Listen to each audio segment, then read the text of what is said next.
last week, but I guess it worked. All right. Well, hello. Hello. Welcome to today's episode of Juice and the Numbers, your statistics and sports podcast. I am your host, Joshua Tracy. And I am your host, Corwin Heller. And it's been a long week, folks. It is November 4th, 6:30 p.m. ish here on the East Coast. Despite what they've been saying, the pandemic did not go away November 4th. We're still here, still at home. And I don't know about you, Corwin, but I am exhausted. Did you stay up late and or wake up early for election results? I stayed up late. I honestly thought I wasn't going to be able to sleep last night and ended up sleeping beautifully. Took off work today because I knew I'd be up late and knew I may very well be quite depressed after, seeing results today. So I just thought, let's play it safe. Let's take off work, and had a fairly relaxing, very needed day off, and it went well. Got to sleep in a little bit, and that's always that always does wonders for you. Yeah, no, that is good. I'm glad you were able to make it up a little bit. I surprised myself by going to bed at a reasonable hour, like 11. Wow. But I woke up at 4 a.m. That's not and great. could not get back to sleep. But luckily for me, it was a painfully slow day at work, so I didn't have to do much. But in case you haven't gotten the reference, folks, the United States general election is happening as we're recording this, and as it releases tomorrow morning or Thursday morning, if you're listening to this, it will probably still be happening. And we're not here to talk politics because that is a different podcast that we do not run for good reason. But it is, however, one of the most anticipated television events of every 4 years. It feels a little bit reductionist to say television events. However, it is relevant to say television event because yesterday, Tuesday, November 3rd, Election Day, it's been on the calendar for a long time. In some ways, it's been on the calendar since like 1776 or 1789. I forget which one. Doesn't really matter. The MLB decided to have the Gold Glove Awards on election night at like 8 p.m. I honestly I was like scrolling through Twitter and just saw that, Trent Grisham won, spoiler alert, we're going to be talking about it in 10 seconds. But I saw that he was one of the winners and was just like, what? Why did this get leaked? And then I saw the rest of it as, no, that's just when they're releasing this. Yeah, no, sorry, go ahead. It's just one of those things where it's like, wow, like maybe they thought everyone was going to be glued to Twitter and glued to their phones, which they were. But like, you really think that's going to be the best time to do it? Yeah, that's what's going to draw, get that drum beaten for, oh, baseball, still got it. No, it's like, oh, cool. Gold Glove, nice. Now let's see what else is actually happening in the world. I don't know if I had missed the announcement in the flurry of political tweets that are, crowding my timeline, which those are there whether you follow political accounts this season or not, or if they just did a terrible job marketing it, which would not be unusual for the MLB. Because they are bad. They are so bad at this. And I can't imagine there was any strategy in the decision, to your idea of, hey, maybe they were just hoping you'd be on Twitter. I can't imagine there was any thought to that decision. And my God, I understand that in MLB's book, they were probably just like, hey, Tuesday, November 3rd is X number of days after the conclusion of the last possible game of the World Series, the potential Game 7. So we'll just put it for that day. And nobody looked, and they said, yeah, and then the wheels were too far in motion for them to course correct. But at the same time, man, how do you let that happen? How? I get it's just the Gold Gloves, and of all the awards that we are awaiting in this season, it is the least significant. I'd say Silver Slugger is at the bottom of the poll. Gold Glove, I'll give a slight edge to. And then, MVPs and Cy Youngs and Rookies of the Year and all that stuff, way more important. But still, man, you got to squeeze every bit of juice out of the television content you have in the offseason, especially if you're trying to actually appeal to younger audiences. Or in this instance, audiences. Because everyone and their fucking mother is watching the goddamn election. I mean, my God, it's just so emblematic of everything wrong with baseball management that they just didn't give a shit. Because that's all I can imagine this really came down to. They just didn't give a shit. And they should give a shit. Out of all the news leading up to the election and how scared everyone was of how things were going to go hectically wrong, how in the world did 2020 end up with a better run election than baseball season? Like, my goodness. I know, man. I know we say this every time something like this happens, but how do you, as a professional baseball league, fuck up so goddamn badly, so consistently, that this stuff is a goddamn nightmare every it's unreal. I know. And the thing about it is if there was ever a time to make special exceptions, being like, look, we don't usually do this, but we're going to do the Gold Glove Awards in the same day as the Rookie of the Year Awards later in the week. We'll just do the Gold Glove super early. That's everyone would get it, man.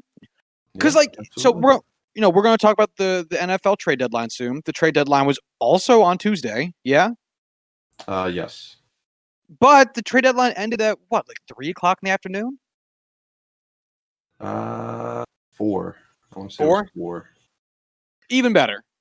And yeah, that's not going to conflict with anybody trying to get ready for the election. That's not going to interfere with anything. And so for NFL's instance, obviously it wasn't, I don't think, so meticulously planned to be like, we're going to end it 4 hours before polls close. But I would say that having an event just not be in direct contrast to one of the biggest events of the millennium works in your favor. So people were able to actually spend time going, here is what is happening in the trade deadline. That is now done. And now here is what is happening with the election. And at that time, the only posts I saw about the Gold Glove Awards were from baseball players on Twitter shitting on the Gold Glove Awards for holding their ceremony during the election. Yeah, I mean, there's nothing to really add. That's literally just as simple as it was and how it went down. And everyone collectively just went, are you fucking kidding me? And Rob Manfred was sitting back there counting his dollars and said, what, is something happening today? I'm still going to be rich and white tomorrow. It is, oh, God. He is the worst. He's so bad, man. That's what I'm talking about, man. This is something Corwin and I talk about all the time, is that just because you're making money now doesn't mean you can't be making more money doing something better. There is a very obvious opportunity here for the MLB to be selfish and have made more money by doing this at a more conducive time to people's schedule, which is not during the election. It would have been so easy for them to get higher ratings by very simply not doing this during the election. It's really that easy. What is good for the goose is good for the gander. Don't you want... I know you want money. Don't you want more money? Make better choices. What if we just don't give it to him? What if we just say, hey, you're done making money now. You've had your chance. He gave you so many options to make even more and to have your little, competition league. But we're taking over. Just let NBA take over. Let Adam Silver run the show. He'll figure out how to play baseball because, that big head of his has got to be able to retain some information. and we'll just be better off as a group. We'll take a year or two of growing pains, don't get me wrong, but we'll get there. Oh man, don't you tempt me with a good time. Oh, the worst, man. The fucking worst. Anyway, shall we, I guess, talk about these Gold Glovers real quick before we move on to the NFL trade deadline? Yeah, might as well. All right, so Corwin and I are talking about the Gold Glovers only because we do not pick those ahead of time the way we pick out our Rookie of the Years and MVPs and yada, yada, yada. So hopefully by the next time we do a Wednesday night episode... Huh? You're skipping over the best part. I am? Yadas. Yeah, I mentioned the bisque. Anyway, so we are going to wait until the totality of those are announced so that we can give a full rundown of our awards predictions and World Series predictions versus reality, as well as our 10 bold predictions versus how we fared. So anyway, on to the Gold Glove winners. For anyone unaware, I don't know how you're listening to this podcast, but Gold Gloves are assigned to the best player defensively at their position in each league. Barring the DH in the American League, because that motherfucker don't field. The DH does not wear a glove. That being said, let's get started. The 2020 American League Gold Glove pitcher is Griffin Canning of the Los Angeles Angels.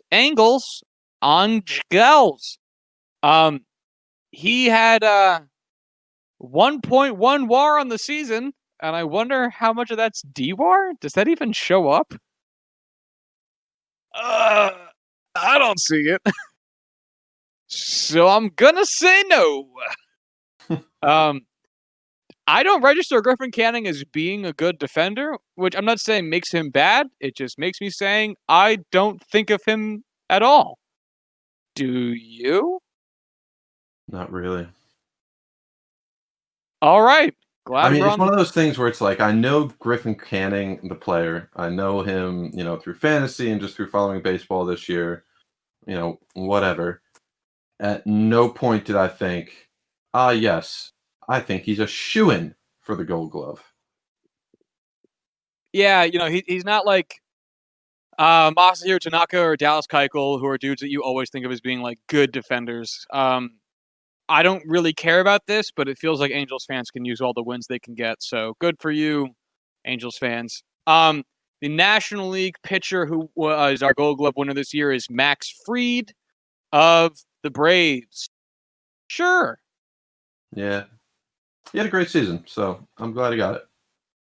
Yeah, good for you, buddy.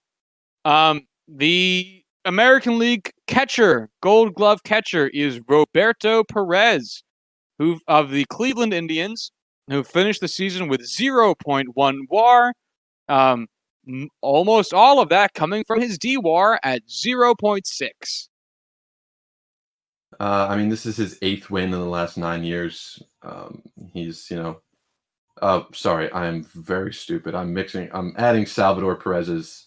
I know. I had a fucking not meltdown, but like I had to do a double take. I'm like, shit, yeah. Which Perez are we about to talk about? Like, I was audibly like trying to like hold in like my shock of like, are you kidding me? Like, I've been following the Indians. I don't remember Roberto Perez like even playing enough to be a part of it, let alone being in the league for 9 years. But this is his 2nd straight win for Roberto Perez. But I mean, I think he was the favorite going into the season and was the lead all the way through. Yeah, not a huge surprise here. The catcher, the National League catching counterpart, the award goes to Tucker Barnhart. This is his 2nd Gold Glove award. He finishes his season with 0.8 WAR on the season, 0.9 D-WAR. So good for you. Tucker Barnhart of the Cincinnati Reds. I'm skipping these team names. Sorry, buddy. So there is that. Hey. That brings us to first base in the American League. Our first base Gold Glove winner, first-time winner, is Seattle Seahawk Evan White.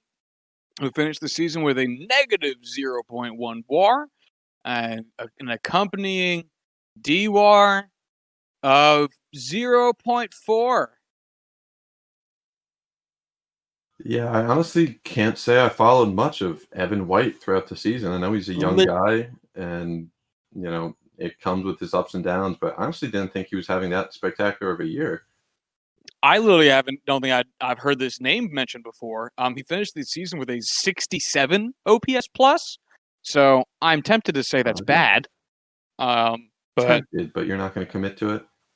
no. I'm going to drag this out as long as possible, like Arizona. Uh, Hey, hey, it's topical. It's happening, folks. Um, his National League counterpart for the third time in the last 5 years. Oh, actually, he tied with Friedman. I didn't realize you could tie. So never mind. For the fourth time in the last 5 years, Anthony Rizzo. This is his fourth Gold Glove. Ooh. He finished. Anthony Rizzo of the Chicago Cubs. God damn it, Josh. He finished the season with 0.8 WAR. Of that, 0.0 came from DWAR. No DWAR. Hilariously enough, Anthony Rizzo, 4 Gold Glove awards, DWAR, negative 0.1 lifetime. Okay. yeah. I mean, are you surprised by Anthony? Like, I'm surprised he has a career negative DWAR, but are you, inherently surprised by him winning it this year? He's had some bad years defensively. It's tough to say with first base because first base is such not a defensive position. Mm-hmm. Like we're getting into the more interesting defense, the more like eye testy defensive positions. Catcher, it can be tough to see unless it's obvious with like pass balls. And And even Molina. yeah. Sorry, Yachty. I guess go fuck yourself.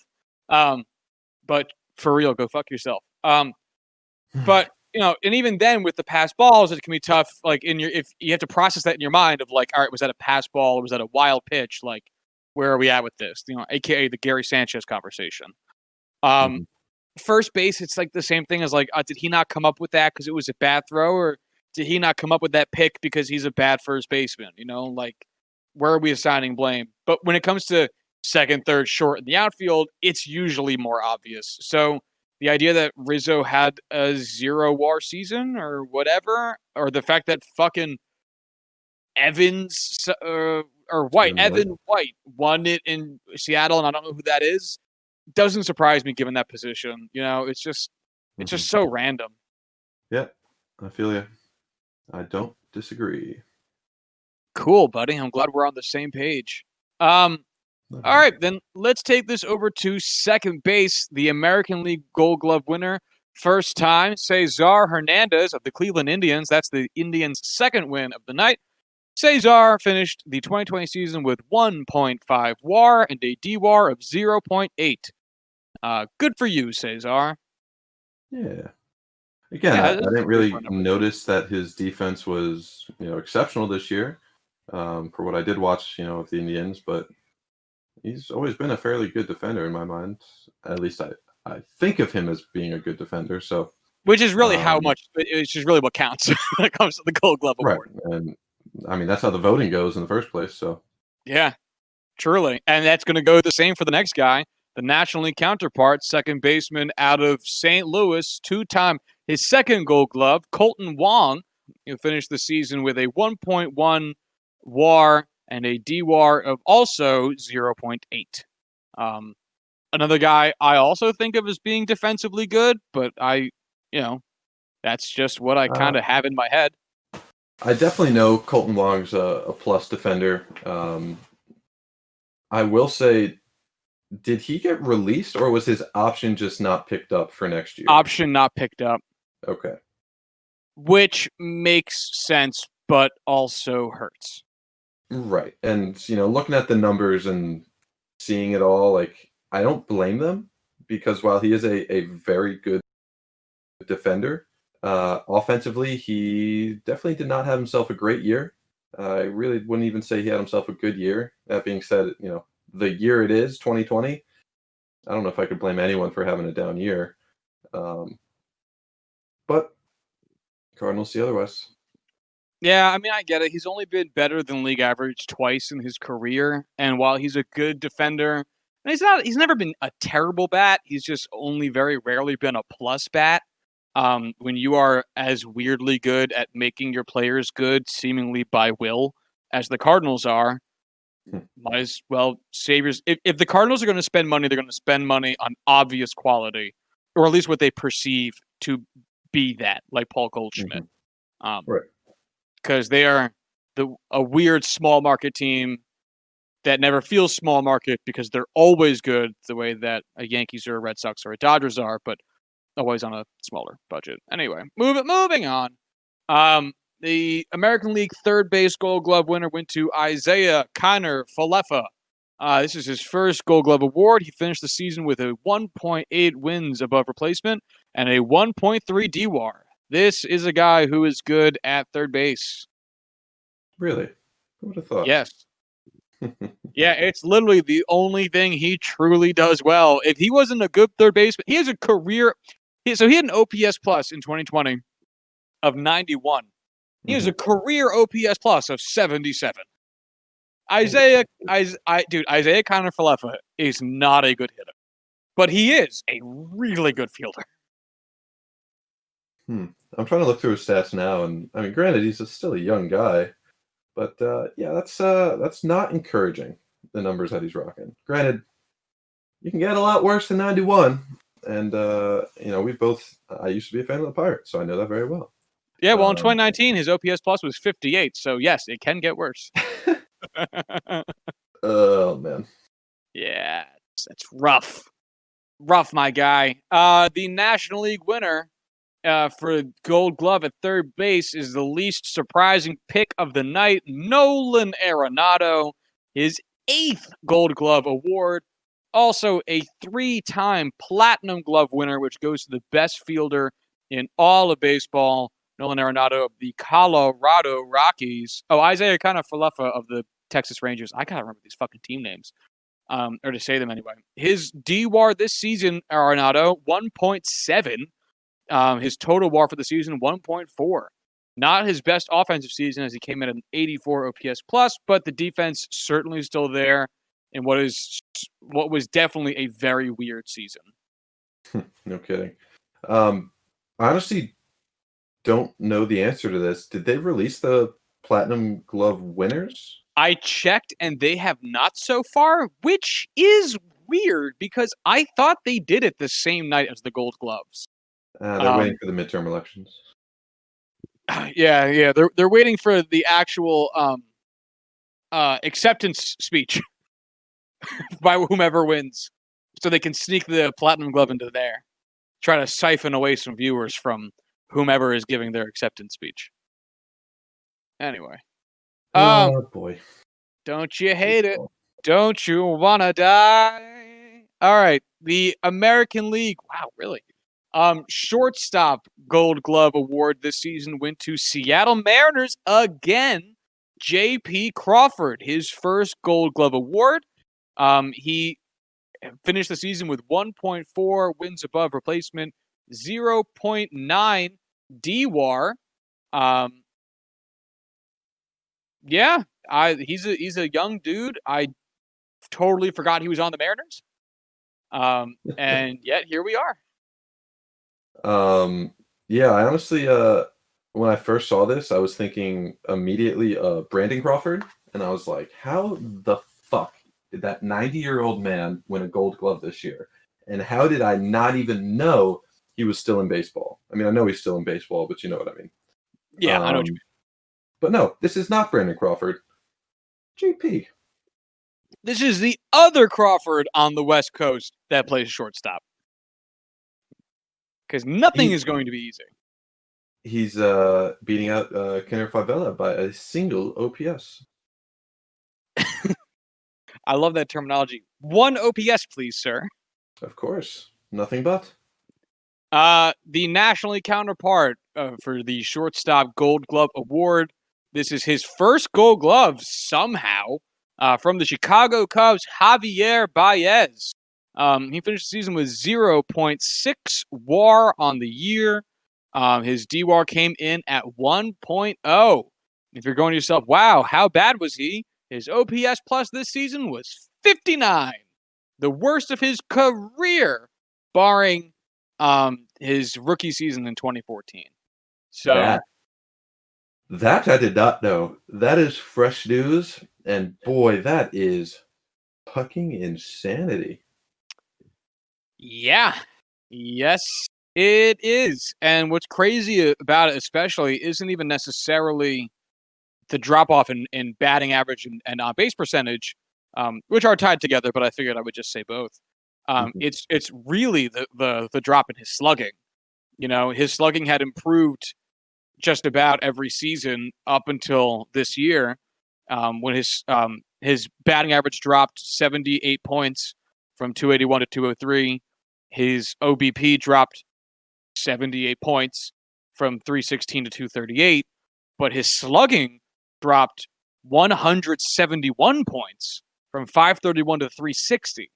So you look at the difference between 2019 batting average and OBP and 2020 batting average and OBP, and you go, all right, well, you know, he seems to be walking at a pretty similar rate. It's just the hits weren't there this season, but with the hits being there, the hits that he got this season, just there just wasn't a lot of them, or at least they weren't where they usually are in terms of distance, strength. Mhm.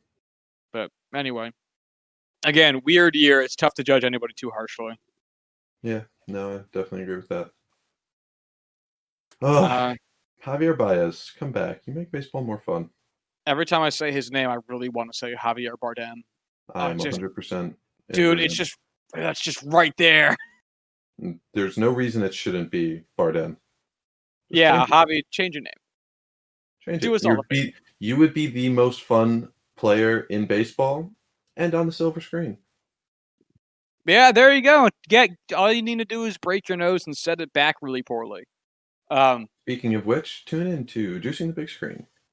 yeah. Our movies review and discussion podcast this week on the show. Corwin, I forgot what we picked. I haven't watched any yet, so I don't remember. I haven't either. Shit, this is a really bad plug, but check out Oh, the show anyway. I picked Indiana Jones, one of them. Yes, you did. You picked Uh, Last Crusade. thank you. I don't remember what movie I picked. Hmm. Dog Day Afternoon. This is good. We're Dog Day Afternoon. professionals here. Yeah. Well, you know, you get what you pay for. And if you're going, I didn't pay for this. Yeah, you didn't. So shut the fuck That's the up. joke. Luis Robert, rookie, wins his first, obviously, Golden Glove for the American League center fielder this season. Luis Robert coming out of the Chicago White Sox, soon to be prodigy or soon to be student of the wise Tony La Russa. Oh my God, we haven't talked about the Tony La Russa hiring. Holy shit, we got to talk about that at some point. Anyway, he finished the season with a 1.6 WAR and a DWAR of 1.0. Dude was truly spectacular this year. Really flashed a ton of leather on in the outfield. Super fun hitting season, even though he only managed to started off hot and kind of fizzled out, but still finished above a 100 OPS plus. But it was great in the field the whole way through. So kudos to you, Louis. Kudos. His National League counterpart was San Diego Padre Trent Grisham, center fielder. This is his first Gold Glove. Trent Grisham finished the season with 2.2 WAR. Way to go, buddy. And a DWAR of 0.9. I know nothing about Trent Grisham. Corwin, did he deserve it? Absolutely. I mean, in my mind, watching him nearly every day, he played it. He played, out of his mind all season long, and was honestly one of the Padres' best defensive players. I will say that it wasn't the biggest surprise. We knew he was a plus defensive player coming into the season, but the way he performed was admirable. Really enjoyed watching him play. Right on. In left field this season for the American League, Retiring Kansas City outfielder Alex Gordon takes home his 8th Gold Glove award. He also has 1 Platinum Glove award. He finished the season this year with a negative 0.1 WAR. His DWAR this season was also negative 0.1. This feels very symbolic more than anything else, but at the same time, that's part of what makes baseball fun. And if we're going to give away symbolic awards that probably shouldn't be given to that person, a meaningless award like Gold Glove feels like the right one to do that with. So I'm all for it. Yeah, I'll agree. Why not? Yeah, everyone likes Gordo. Yeah. It's going to be sad to see him go. It doesn't feel like he's old enough, in my mind, for him to retire, but yeah, it never did. I'm not in charge of that. No, we are definitely as not in charge as we are of many things. We are definitely not in charge of whether or not Alex Gordon decides to play baseball tomorrow or next year. All right. Calling in and asking us if we are, because we're not. Hey, if you put me in left field, I promise you I'll be bad. If you're into that. The National League counterpart in left field this season was St. Louis Cardinal Tyler O'Neill, taking in his first Gold Glove award. Finished the season for St. Louis at 0.6 WAR. His DWAR was 0.8. I do not watch Cardinals games, but I'm going to assume he's fine. Yeah, I go out of my way to not watch Cardinals games, so I know nothing about this man. Nice. All right. The last category we have before we turn to the NFL trade deadline, the right field category for the Gold Glove Award in the American League, it went to Texas Ranger Joey Gallo, taking in his second Texas Ranger of the night. He finished his 2020 season with 1.2 WAR. Of that, 1.0 was from DWAR. It's really interesting because I do not typically think of Joey Gallo as a good right fielder. I don't think of him as a bad one either. I just don't think of him as like a good one. But hey, exactly the same. Here he is. He did it. I also don't think of him strictly as an outfielder, and yet this season, in his 57 games, he played 53 of them in right field. Yeah, I always imagine him as a first baseman first. First base DH. Yeah. Yep. But here we are. Again, being how little we actually know about baseball. Yeah, 1 WAR in general. DWAR is such a tricky stat because like seeing someone with 0.8 DWAR in a short season, you might be tempted to go, oh, so that's like 2.4 DWAR in a full season. But the reality is like, no, like honestly, 0.8 or in Joey Gallo's case, 1.0 DWAR is like a really good regular length season. It goes to show how just tough it is to be exceptionally good at defense in the MLB, while it is also so easy to be bad. Because you got to think, one of the old-fashioned ways of keeping track of how good or bad someone was in the field was by fielding percent, which is exactly how it sounds. Out of the number of attempts you have to field a ball, how often do you actually do it? And you can look this up. It's still kept track of on Baseball Reference, even though it's pretty pointless to actually look at. But like you'll see the average is usually like 950. You know, that means out of every 1,000 balls, 950 of them get fielded that are hit to your direction. So that 50 is a really small amount. You know, that is literally 5%.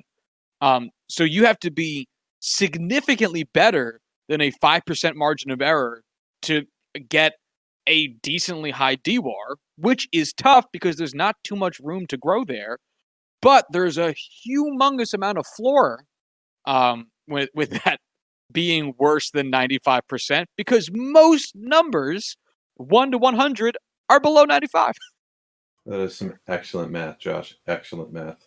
Thanks, buddy. All right, last one. Right field in the National League Gold Glove, 5th Gold Glove award, first in the National League, went to brand spanking new LA Dodger and 2-time World Series winner Mookie Betts, Marcus Lynn Betts. Finished the season with a 3.4 WAR. Fucking dumb. and a 0.8 DWAR. Mookie, one of the great outfielders in baseball today, is an obvious in his deserving of this award. When are we going to start talking about Mookie as like not just an all-time right fielder or one of the best right fielders, outfielders in the game right now, one of the best players in the game right now? Is when are we going to start talking about him as one of the best all time? Oh, I think he's definitely very much so in that conversation. It's so tough when you have a guy like Mike Trout Hmm. because and I'm not saying it's right, but what happens a lot is you go, oh man, Mookie's having a great season. He had like a 149 OPS plus, which I think was the actual number I left his baseball reference page, but I think that was about it. And you go like, yeah, well, Mike Trout's having a down year at 162, which is accurate and insane, but also not exactly germane to the conversation because we're talking about Mookie. It's like Mookie Betts is probably going to finish his career in like the top 50 outfielders of all time at bare minimum. And that's saying something. The MLB outfield is one of the best offensive categories in the sport. So like being top 50 is really saying something. And I think that's being very conservative on Mookie Betts. The problem is you're looking at Mike Trout, who's going to probably end up top 10. And If not, he just log jams the conversation, you know? I'm 100% with you. Yeah, I Oh think man, I just it's one of those things where like it happens in every sport. It happens anytime you have two superstars at similar positions or similar roles where if you are one of the best, you get compared to the best, even if it's also the caveat of you're better than 99.99% of all players to play before you. You still have to be compared to the five right there ahead of you. And that's a terrible shame because it shouldn't you shouldn't have to hold everyone to the same standard that you hold the literal greatest of all time, because there's been what, tens of thousands of players to come through MLB. I believe 19,500 ish. There you go. That's in the tens of thousands. Um, it shouldn't have to all be compared to the very specific one individual best player, or at least in this case, of the generation. For sure. Um, I think LA is going to be great for the Mookie recognition. Obviously, Boston is no small media market; it's huge. But I think um, having Mook be in number two of the media markets, with LA being just behind New York, on a team that literally just won the World Series, and being the Yeah. best defensive outfielder in the bunch, whereas he was always playing second fiddle defensively to Jackie Bradley Jr. in Boston because JBJ is, Very I good. mean, my God, he's so fucking talented in the outfield. That every time you talk about Mookie's defense, you would talk about the guy standing, 100 feet over to his right in JBJ. So I think he'll be a little bit more of a standout since Cody Bellinger also no slouch defensively, but not JBJ. And Mhm. Mookie still being the standout MVP candidate on that team, even though he went to a team with other MVPs. It'll be we're in for a really high point of Mookie Betts appreciation, which I'm so glad I can finally participate in. Yep. I am very much in that boat with you. Well, all right, buddy. I know I said we should talk about Tony La Russa at some point, but that conversation can certainly be saved for later. Any other baseball topics before we pivot over to the NFL trade deadline? Um, I'm going to go with no right now. I think everything that we need to talk about for baseball, we can hold off for the bold predictions episode. Yeah, certainly. There's nothing more immediate nor pressing in the world of baseball today. So, that being said, Corwin, tell me about some of the bigger moves we saw from the NFL trade deadline. What stood out to you that did or did not happen?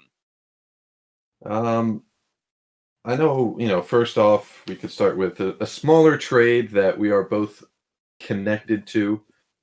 because it was the first one I saw. Um, Avery Williams gets moved to the Pittsburgh Steelers from the New York Jets. Honestly, this is a very surprising move on the Steelers' part because I very much did not expect them to make any moves. They typically do not, and really the only time I've seen them in recent history make any significant move was for Minka Fitzpatrick and then moving up for Devin Bush. Granted, the Steelers sent a fifth-round pick in 2022 in exchange for Williams and a seventh-round pick in 2022. So value-wise, as good of a player Avery Williamson is, the capital given up wasn't significant in any meaningful way. Not to diminish the players taken in the fifth and seventh round, but they're not about to make a massive impact on the team the way a guy like Williamson will, at least while Devin Bush is hurt. So all I know about him is that he is a sure tackler, very good in run defense, little iffy, but not a major liability in pass coverage, and that's pretty much all we need him to be. I kind of view him as being, a 2B to Robert Spillane's 2A right now, alongside Vince Williams as inside linebackers for the Steelers. So, they're pushing for a championship, undefeated team right now, last in the NFL. So I think them bolstering their weakest position on defense with a pick that, by all means is not going to be an impact player for them anytime soon is a fantastic trade. Yeah, this is a trade that we talk about all the time. Of if you are bad and you are going to be bad for the rest of the season, and you have players that have value elsewhere that you don't intend on carrying, fucking shed players. And that's Avery Williamson. He's a guy that had value. A fifth round pick in exchange for Avery Williams and a seventh round pick. Is it much? No. Were you planning on re-signing Avery Williams? Probably not. No. Which And is would you fine. even sign there if you wanted to? And another sterling question. He's a good player. He's not a great player. Otherwise, we would have gotten more than a fifth round pick. But he's a really reliable dude that found a role on a really good team. He's also a really good dude. Very happy for him that he's getting put in a much better situation than the Jets have. And again, this is what we want to. This is what we expect to see. We expect to see players who have some value on a different team being traded to one of those teams to recoup something of value. Right. So as a Jets fan, super happy. For a Steelers fan, I would be very happy to get a depth piece. This is not a guy, this isn't a guy who's going to get your interceptions and a bunch of fumbles and sacks and shit. But he's a really reliable. He's a role player. Depth piece. Oh, absolutely, and he's very good at it. And I've been happy to have him on the Jets for the past couple seasons. I think you're going to be happy to have him on the Steelers. Yeah, I mean, honestly, the way Jets fans raved about him in the immediate aftermath of the trade, and the positive words and well wishes for him going to a contender, and being able to have that hopefully sparkling note on his career. I'm really happy to see him come along if he's that well loved and appreciated. Yeah, definitely going to be a huge boost to the locker room. Not that I think it needs it right now, since you guys are winning. But by all means, yeah. Steelers locker room, without Mr. Big Chest there, they're in pretty good shape. I would also like to take a brief moment to eat my hat in regards to Mike Tomlin, because that whole Lev Bell and Antonio Brown situation of a few years ago, I was saying hey, we might be seeing the end of Mike Tomlin if this locker room shit keeps up and the Steelers don't start winning more games, because that was the season they went 8-8, and it was the Steelers finally going to have a losing season for the first time in 20 years. And they haven't. They are undefeated. I am so prepared to eat my hat on Mike Tomlin. I think he's such God damn it. I feel bad I've ever underestimated him. He's such a good head coach, and I look forward to the day he gets his bust placed in Canton, um, as it will be rightly deserved. And Yeah. kudos to him Mm. on having such an amazing season. So much of this belongs to him. I mean, obviously, I wouldn't be, you know, that quick to put him, in Canton after the start to his career, which has been nothing short of exceptional. I mean, he's been the coach since 2004, 2005. I honestly don't remember. But he has been one of, the top three uh, winningest coaches in that time period. And he has still yet to have a losing season in the NFL. And that's just something that you really can't underappreciate because of how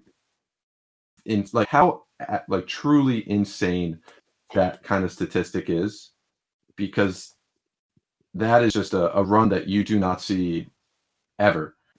Considering, I think he's now one or two seasons behind the all-time lead. And I honestly don't know who it is. I probably should have looked that up because I knew we were going to be talking about it. But Mike Tomlin, love him to death. And it being the Steelers, they don't fire coaches. We talk about the Jets a lot, how they don't fire coaches mid-season. The Steelers just don't fire coaches. I mean, they've had three in the past, like 65, 70 years, some crazy number that, it sounds like I'm pulling it out of my ass, which I absolutely am, but it is still going to be extremely close to the actual number because they've had three. So, love Mike Tomlin. That's really all you need to say. Absolutely. All right, shall we talk about a few more trade deadline moves? Sure. You want to pick which one we go to next? Yeah, I got a list up, so I guess we'll just take it chronologically in terms of most recent and work our way back Sure. until we just stop caring. Works for me. New England acquired wide receiver Isaiah Ford from Miami in exchange for the 2022 sixth round pick. And god damn it, do you care? Not even the slightest. I will say I would much rather, as a Patriots fan, not as a Patriots fan. If I was a Patriots fan, if I had a choice between this trade for Isaiah Ford for a sixth round pick or the trade made last year for Mohamed Sanu for a second, I'm gonna take this literally 100 times out of 100 because the value there is a fair value. Isaiah Ford isn't going to be, not going to anything, not going to be winning you any games single handedly. He's not going to have the track record that a guy like Mohamed Sanu had, and he's not going to be able to be your backup quarterback like Mohamed Sanu. But guess what? It's not a second round pick. So I really can't blame either side. It's really just a wash because of just how insignificant these two players are. Agreed. I would like to ask her. Pick. Right. I would like to make a brief tangent, because it stuck out to me the other day. Bill Belichick was trying to defend himself, and the Patriots' poor start to the season by talking about how they really sold out to spend a lot of money to win their Super Bowls and to make their appearances that they did in recent years, and now they have a reduced quality of staff because they just, I guess, in his mind, can't afford it. And that was confusing to me because the Patriots are notorious for not spending money on big name players, just to not do it. And I looked it up. I have it right in front of me. New England Patriots this season have the fifth most cap space in the NFL. They have $25.7 million available this season. And if you're like, well, what about next year? Next year, they have even more. They have the fourth most cap space in the NFL next season, with more money coming off the rolls, and they'll have about $69 million worth of cap space in 2021. So I don't know where Belichick got that narrative, and it's kind of weird because that's not usually the kind of guy he is. I think I'm going to go out on a limb here and make a very, very bold statement that this is officially the beginning of the end for Bill Belichick. Um, I think Bill, the coach, makes up for a significant lack of capability of Bill, the GM. If that sentence made any inherent sense, I think he's a tremendous coach. Or I don't even want to say arguably, he is the greatest coach of all time. I'll fight on that hill.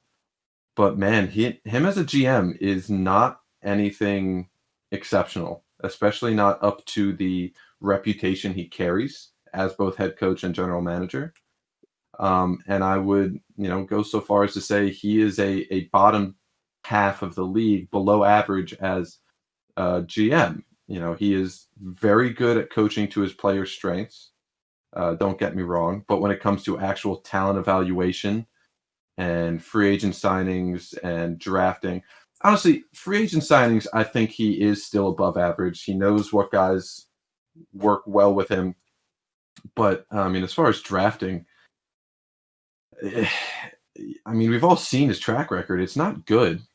As far as draft picks and their hit rate is concerned.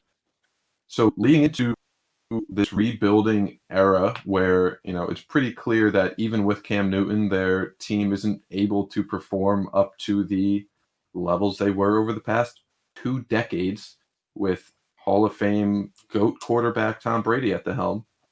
I'm not willing to cast them off as complete failures, or I'm not going to say that, oh, Belichick is only as good as Brady made him, because that's not, fair to either guy. I do expect them to very much improve, as they are able to build a team that fits whatever their quarterback ends up being, rather than a team that fits Tom Brady and they start to spend some of this capital that they have. But I don't ever going to come close to a championship, consistent championship, that we had in the past couple of years. Yeah, I've been, I think that's a storyline that everyone's been following this season. Is we talked about it before the season started. We haven't really talked about it since the season started, but we've talked about it before. Um, you know, were the Patriots Bill Belichick and Tom Brady as a system QB, or was Tom Brady carrying the Patriots? And I think what we're seeing from this season is that was really just the ultimate symbiotic relationship. Because Tom Brady is still good this season. He's not as good as he was on the Patriots, but he's still a really good quarterback. Like, he is, I think, better than, huh? He's also like 43.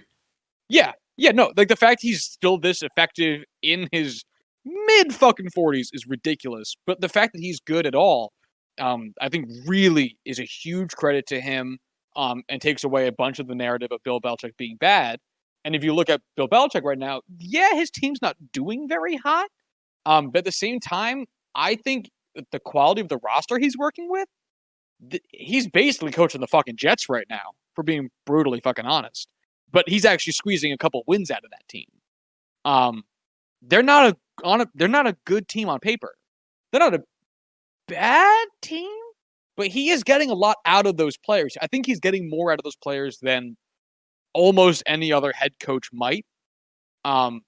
It's still not enough, but he's getting, I think, a decent amount out of them. But those two together, man, were just something else. I think Tom took a lot of the pressure off of Bill Belichick to be able to do whatever the hell he wanted on offense, because Tom was just so capable of doing whatever needed to be done. Whether it was simple or complicated, making the easy throws or the tough decisions, Tom was there for that. And that's definitely showing up in Tampa. And then Bill Belichick was able to scheme kind of however he wanted to around that, and did. And I think that's really the main difference. Not even that Bruce Arians is a bad schemer. He is not. He's a good coach. He's fantastic. But it's just those marginal differences there, and we're seeing a huge difference in the Patriots play with the step down to Cam Newton, which I don't even think would have been that big of a step down if he didn't get hurt and then get COVID and miss a bunch of time. And it's been kind of rough if you're Cam Newton and I, all the Patriots' defensive woes. I'm definitely one to, believe that the recovery from COVID that he had to go through is far and away the biggest impact, or has had the biggest impact on um, his play compared to any other injuries he might be going through. I think it's a combination of that and not having a preseason while recovering from an injury. Yeah. Like he didn't get that, and he looked really pretty sharp in his first couple games, and then he got sidelined for COVID. Had to come back from that. That gave time that he wasn't able to keep practicing, slow down. Like Cam Newton got dealt such a rough hand this year. Really unfair to him, but is what it is, I guess. Yeah, he's had some rough hands dealt to him throughout his entire career. Um, Yeah, that being said, seriously. he also got like 200 grand to go to Auburn, so can't really argue that too much. No, and he didn't dive on that football. Oh, suck it. Yeah. Miami acquired running back DeAndre Washington and a 2021 seventh round pick from Kansas City in exchange for the 2021 sixth round pick. Do you give a shit? Not really. I mean, Washington is a fine player. Um, I mean, compared to what's going on in that running back room in Miami right now, don't get me wrong, like he's a guy that could starter snaps. But yeah, I just do not think that's a major impact in any way. Cool. The San Francisco 49ers acquired Kiko Alonso and a 2020 fifth round pick, which can become a 2021 fifth round pick with playing time thresholds from the New Orleans Saints in exchange for inside linebacker Quan Alexander. Corwin, do you care? What a way to bury the lead. It's like, oh yeah, Kiko Alonso trade instead of a Quan Alexander trade. Um, it's one of these trades where San Francisco is obviously not competing in the same capacity they were last year. They are just one of the most injury tormented teams this season that, you've seen in a single season. Just every major player you can imagine has gotten hurt to some capacity, and it's definitely tough for them to get through it. With Fred Warner there, Quan Alexander doesn't exactly have the same kind of role he would as, the premier inside linebacker for them, or, whatever position you have, Mike or Sam, wherever you end up playing them. So I think this is a fair trade for both teams. I mean, Kiko Alonso's going to be nothing more than a depth piece for them. He's not getting any starting minutes anytime soon, if ever. So it's one of those trades where you don't really want to call either a loser or a winner because it's not the most impactful trades in the world. But I do think this is a fairly sizable upgrade for the Saints themselves. Yeah, I think this is like a higher end, much higher end version of the Avery Williamson conversation we just had. San Francisco isn't winning anything this season. It's not even necessarily because they're playing super poorly, but they're just in such a tough division. Plus, the NFC on the high end has been phenomenal, and there's not a lot of hope there. So, and yeah, and New Orleans has a small and ever staying small playoff window or a Super Bowl contention window, so long as Drew Brees continues to throw footballs for them. So there you go. There you go. Los Angeles Chargers acquire a 2021 sixth round pick in exchange for Desmond King, cornerback, who went to Tennessee.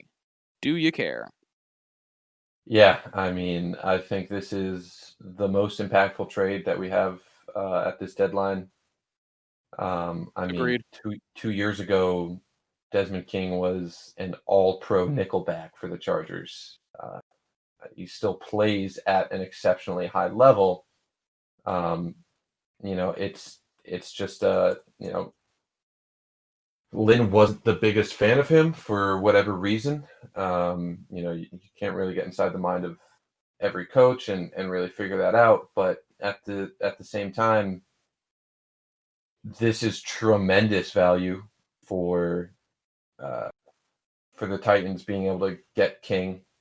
Um, I think Tennessee pulled off one of the best trades you could have here. I mean, granted, if you're not a fan of him and the way King works in your system, and you're not going to pay him next year, and he's not going to have a major role to increase your ability to get value for him in any capacity. Yeah, you got to make a trade and get what you can for him. But I think they could have gotten much more for him. Yeah, this definitely feels more like a culture decision than anything else, which is easier to make when the Chargers also aren't going to win anything. They're currently last in their division at 2-5. And while 2-5 isn't the end of the world, they're last in the division because their division's playing pretty well. There's just no hope. It's the last year of his contract, and if you don't like a guy, why put up with him in a losing season when you could just get rid of him now and get something? So this definitely feels like that. All right, we have one. So we already talked about the Avery Williamson trade. There's one other trade that took place in the month of November, and we'll treat that as the cutoff point. The Houston Texans acquired a 2022 seventh-round pick in exchange for Eli Ankou going to Dallas. Defensive tackle Eli Ankou going to Dallas. Do you give a shit? There was absolutely no reason not to cut this off sooner. Yeah, that's about what I thought. So it's not a trade deadline thing, but I must say, we have to talk about Josh McCown, right? I think we should talk about Josh McCown. And have we talked about Antonio Brown yet? Coming back? I don't think we have. So I mention that afterwards for sure. All right, yeah, we can. Yeah, definitely more impactful than the Josh McCown one, but yeah, we'll do that second. All right, so Josh McCown has signed with the Texans. Man, he's still kicking around the NFL. He's 41 years old. I don't think he's played for the Texans yet, so this, I believe, is a new team.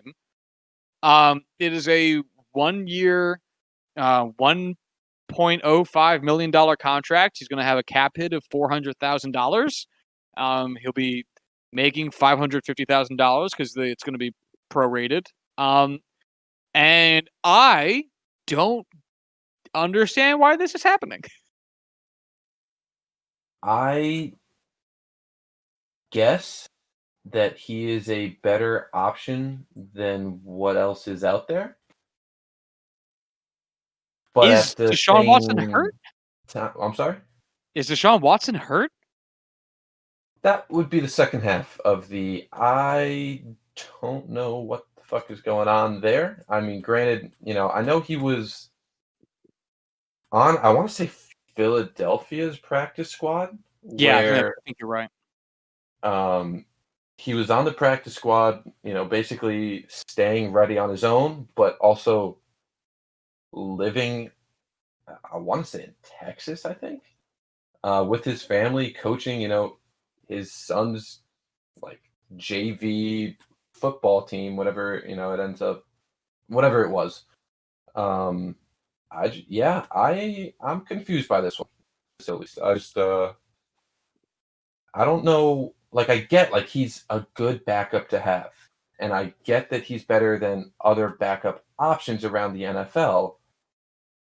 But why would he want to come back, and why would they bring him back, particularly when Deshaun Watson is playing exceptionally good football? And that's not the issue with your team. That's not the reason you're losing. So that's really like the best I got is just, I don't know. I have no idea. All right. I got a couple points. The first one is that I find it hilarious that Josh McCown's son is on a JV football team because that is following in the McCown footsteps right there. I don't want to throw that out there and really shit on the kid. I have no idea if it's JV or fucking varsity or what. I I just hope know it that is because that it's is the a high most, school football team. dude. That is the most McCown thing that could possibly be happening. Like father, like son, starting quarterback on the JV football team. So as it stands right now, AJ McCarron is the backup quarterback for Deshaun Watson, and that feels right. Yeah. I just don't think that an 11-year older quarterback is going to do you anything. Because, like, the only thing I can think of is, like, well, Texans are really bad, and maybe they just want to pull Deshaun Watson from games earlier so that there's less injury risk over the course of a full season, which would be, I guess, an option if you're not winning and don't want to hurt your franchise guy. But if that's the case, you're pulling him out because you're losing games. You're definitely not pulling him out if you're winning games.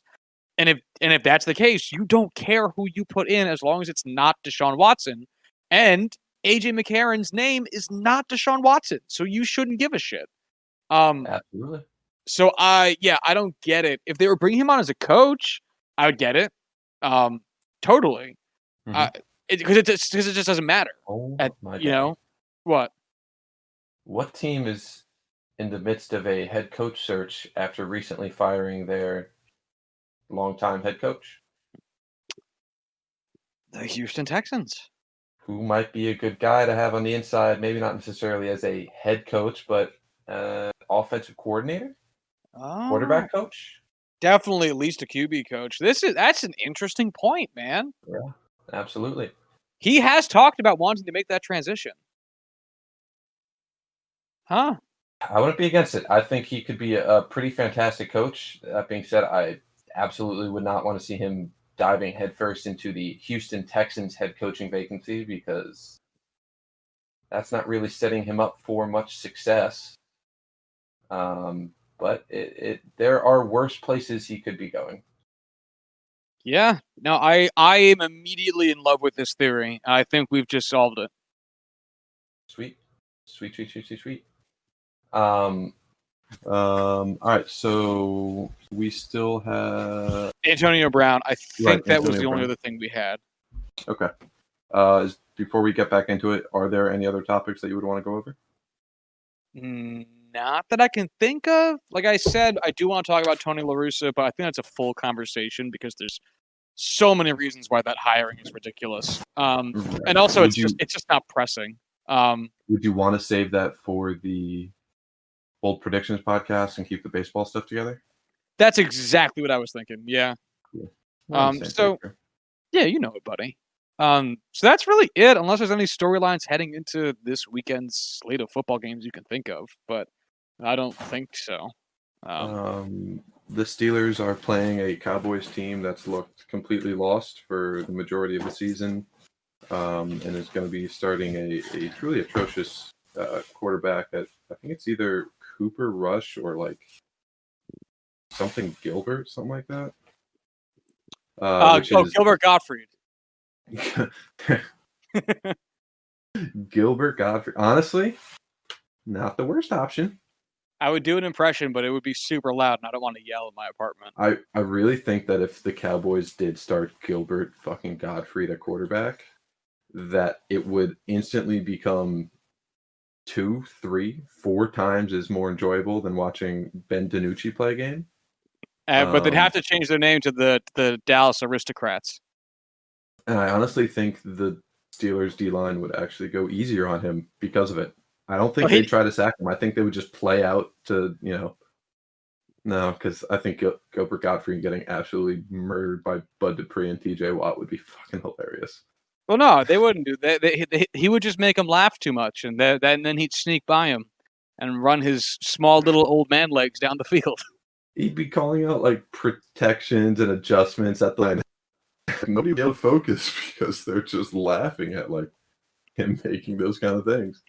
Just And talking. that's all I want, man. That's what we're in for on Sunday. I know neither of us are actors, producers, or have any capacity to produce live content with or without any famous actors, but I think we need to put that kind of skit together. Well, when we get the Juicing the Numbers, the YouTube channel up and going, that'll be the first thing we do. Oh, God. Oh, God. So I feel like we're just going to include that in the podcast now. It's probably making its way in. Yeah. Yeah, yeah. Yeah. Well, that's too good. That's just prime content right there. um. All right. Shall we talk about Antonio Brown? Yeah, probably should, Mr. Big Chest.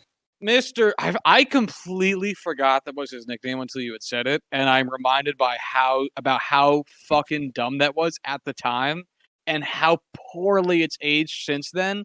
Not because he's done anything Mr. Big Chest related, but just how goofy it sounds, especially out of context. But MBC, as it was, has signed a 1 year, $1.67 million contract with the Tampa Bay Buccaneers in an attempt to connect with Tom Brady again for hopefully at least one more game on a different team. He'll be facing a cap hit. Sorry, Tampa Bay will be facing a cap hit of $1 million. And being with the prorated salary, Antonio Brown is slotted to make $1 million. This feels like a high risk, high reward player. It's high risk not because of money, but because Antonio Brown is an animal.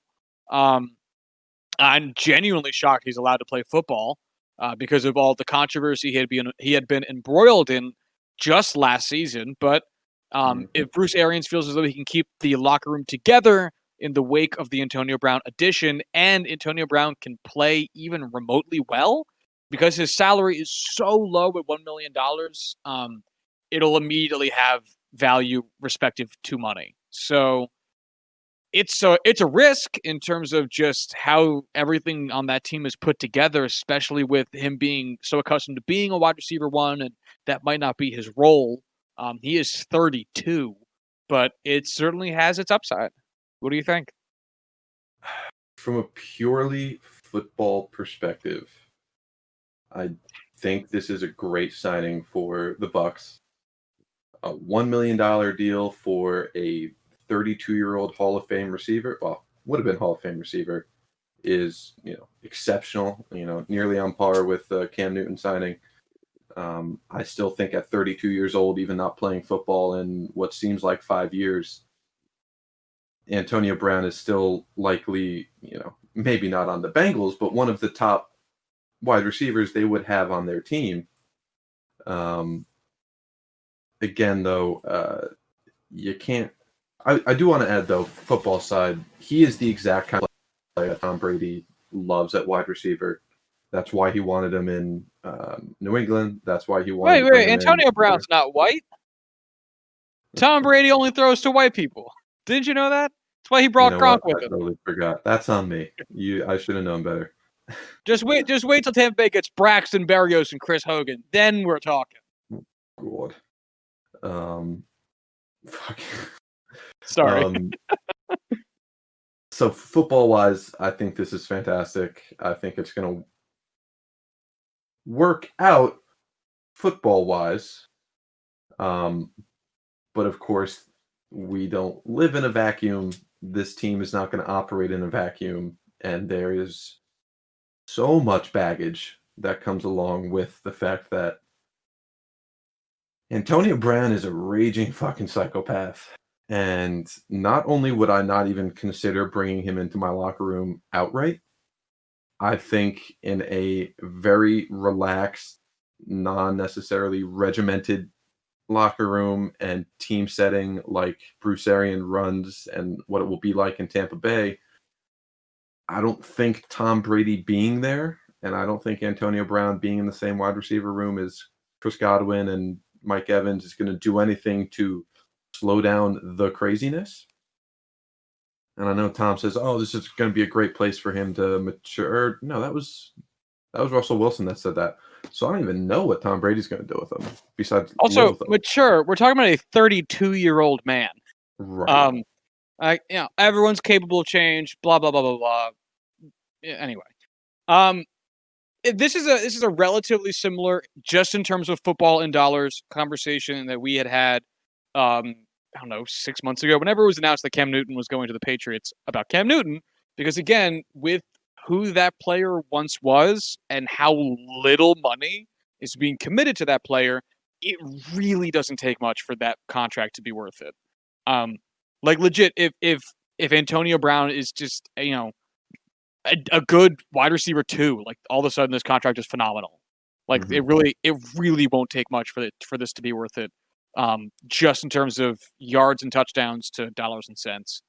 But yeah, Boy, I guess we'll that's see. so quick. There are just so many ways that it could just go so poorly. Oh yeah. I mean, if this team is winning, I think everything's going to be fine, and that's true of a lot of teams. But not every team can handle losing. The Jets, for instance, are very young, and they're actually doing a phenomenal job of handling losing. I think a lot of it has to do with the fact that they're just really young, and they're all just trying to work on their own aspects of the game. There was no concept that they were going to be good. Yada yada yada. I'm not sure this Bucks team is going to be able to handle a losing skid. I'm not saying that's where they're headed, but I would not want to be in that locker room if this Bucks team hit a losing skid. Yeah, and honestly, I don't necessarily think that Antonio Brown is the kind of guy at this point where if it is a winning team, he's going to be fine and happy because I think he's going to be the diva that he has been for the past couple years. I think he's going to go out and complain, "Oh shit, I'm not getting the targets I want. I'm not getting the market share that I'm supposed to be getting as Antonio Brown." And I just think this is going to go south real quick. Yeah, well, it's either going to be going like gangbusters and it's not an issue, or it goes the way of the Dallas Cowboys, where that team is ready to revolt. Yeah. Oh boy, what a They're getting fun spectacle that would be. But yeah. that team is nearing just rock bottom levels of apathy, I guess, towards the season and just not giving a shit. Yeah. It's I mean, tough to watch. I Go ahead. I was going to say I think we're getting ready to see Jerry Jones's head on a spike at the end of a practice in the coming weeks. Yeah, no kidding. I mean, he is just doing a terrible, terrible job. Yeah, absolutely. Yeah. Granted, we're never going to see Jerry Jones's head on a spike. That just won't happen because it's Jerry Jones. And the fact of the matter is, And despite how murder is poorly he's managed illegal. that Wink, team, wink. he's still the owner. But boy, they need to figure their shit out because they are just all over the place. Can you? This is a side note, and we can kind of wrap on the player discussion before we make a brief exit point on the Steelers. Can you wrap your mind around the concept that the Cowboys got rid of Jason Garrett and hired Mike McCarthy, and that was a bad decision? Because even though I didn't have huge you ask faith in Mike me, McCarthy, I would have thought it would have been a net positive. right, I think Jason Garrett was so worn through his welcome in Dallas. I think even getting a guy as Blah. just stubborn and unoriginated. I'm just going to give up and trying to attempt to pronounce that. Just a guy with no creativity in the way he coaches and calls plays like Mike McCarthy. Yeah, obviously that would have been an improvement in everyone's mind. But man, Mike McCarthy has just shown that Green Bay moving on from him several years too late was still several years too late. And it's, him buying a Pro Football Focus subscription wasn't exactly, enough to really spark that man's career for a second wind. But he has to be one and done. We I gotta. don't see any way that he sticks around for a second season in Dallas. No, and I I think it's think a full teardown at this point. I truly hope Coaching that staff-wise. that Mike McCarthy is the symbolic switch between continuously hiring good old boys in the NFL for head coaching jobs and hiring young dudes who actually have ideas. Because if I'm Jerry Jones and I'm getting desperate, you gotta take a swing, man. Like you gotta go out there and try something funky. Get a guy out of college, get a young head coach out of college that can, be your Sean McVay or some shit. But you can't keep hiring old dudes who have been in the NFL for a bunch of years and have just gotten by on that. But I guess we'll see. I mean, if this week has taught me anything, it's that, having high hopes of the American people, and especially Texans, to, open up their minds to new ways of thinking and, cast away those good old boys and just that old stuck in the mud logic and thinking is just too much to ask. Yeah. If this week has taught us anything, it's don't trust the whites. All right, last point, I guess, before we run on out of here. Your Pittsburgh Steelers are still undefeated. They are the only remaining undefeated team. And they are about to play the soon to be decapitated owned Dallas Cowboys, followed by the Cincinnati Bengals, followed by the Jacksonville Jaguars. Is it unrealistic to say that the Steelers could go 10-0? Yes. That's unrealistic. That is unrealistic. It is the Pittsburgh Steelers. They, as much as any other team in the history of football, have the reputation of playing to their opponent's skill level. When they play in big games, they usually keep it fairly close. They play well. They are smooth and focused. And when they play shit teams, which it happens every single year, they play down to their level and they find a way to lose a game to a truly embarrassingly bad team. It's something I have talked about with other Steelers fans, where this is probably the scariest 3-game stretch of our entire schedule, because this is this will be the telling point, not the turning point, but the telling point for how unique and how special of a season this is going to be for the Steelers. If they're able to come through undefeated and go into the rematch with the Ravens at Heinz Field 10-0, that's going to be massive, truly massive, and I think they are going to be fairly unstoppable throughout the rest of the season. I don't think they'll go undefeated in any stretch of the term. I don't even know where I was going with that. But I would not be surprised in the slightest if they lose a game. My prediction would be the Bengals, because Joe Burrow is actually a capable quarterback, and even though their offensive line is one of the worst I've ever had the pleasure of watching, I think he's the most skilled of them all to pull out a win. Ben DiNucci and Cooper Rush do not scare me.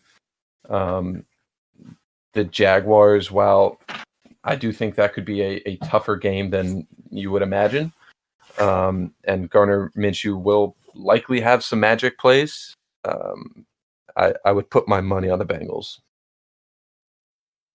Well, I am going to be the optimist and say the Steelers go 10-0. And I don't even care.